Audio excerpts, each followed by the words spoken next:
It's 1 o'clock. Good afternoon. I'm Christine Sheridan with 2NURFM Hunter News. A new report from the Bureau of Health Information has found a rise of Hunter residents visiting emergency departments, with the highest number ever recorded for the state's hospital admissions. On average, emergency departments received over 1,500 patients every week compared to this time last year. Chief Executive of the Bureau of Health Information, Dr. Jean-Frédéric Levesque, says the report reflects a 2% increase in the winter season. In the Hunter region, if we look at specific hospitals, we can see that there was an increase of 2% in the number of emergency presentations at John Hunter, an increase of 1% at Calgary Mater, and an increase of 4% at Maitland. So an important increase in the number of patients that went to the emergency department at Maitland Hospital. A transport privatisation rally led by the Greens took place at Newcastle Civic Park today. The event featured a number of political and community speakers rallying against the effects a privatised transport system would have on residents. The rally was designed to take place across the road from where Premier Mike Baird was lunching in order to gain his attention and show community unrest surrounding the proposed idea.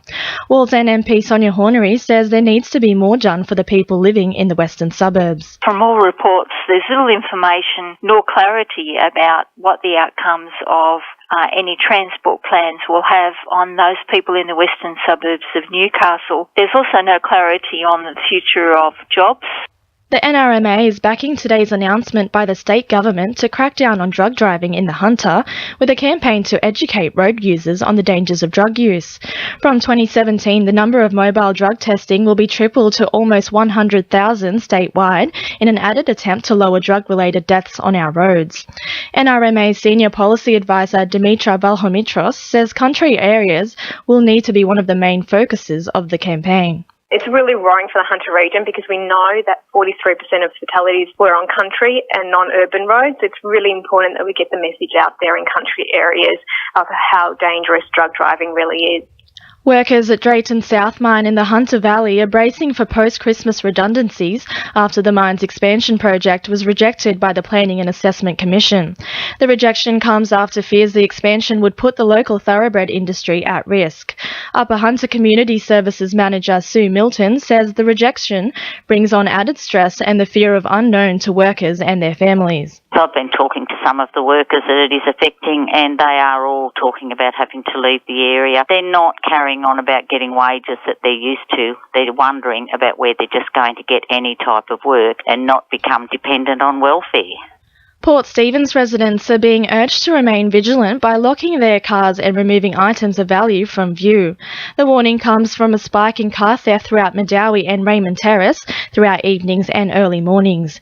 Crime Manager at Port Stephens Local Command George Radmore says the high number of break-ins can be avoided. Well, probably the easiest thing to do is just ensure that you lock your vehicle at all times when it's unattended. The majority of thefts that have occurred in our command in recent times have occurred on unlocked vehicles that are parked in residential premises. So police are certainly advising people to lock their vehicles as the most simple and effective security measure.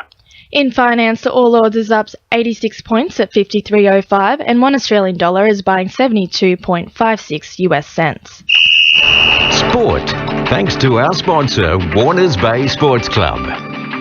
The Newcastle Jets admit they might struggle to compete financially if their off-contract players start being targeted by rival clubs. The club is in a race to retain some of the biggest names, including Ben Kantarovski, Milos Trifunovic. Now free agents are officially able to start negotiating with other clubs. It's hoped the Jets' newfound credibility under coach Scott Miller could be enough to keep and attract players.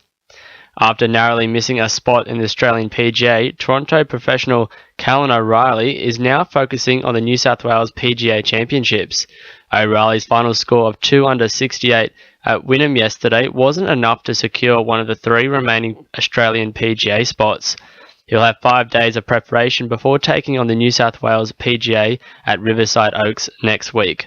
And in racing, Keenbar trainer Shane Tritton's stable star Mac Beauty has been named favourite to take out his Group 1 Inter-Dominion heat at Bunbury tonight. That's sport. I'm Reece Wicks. 2NURFM News Time is 1:05. Summer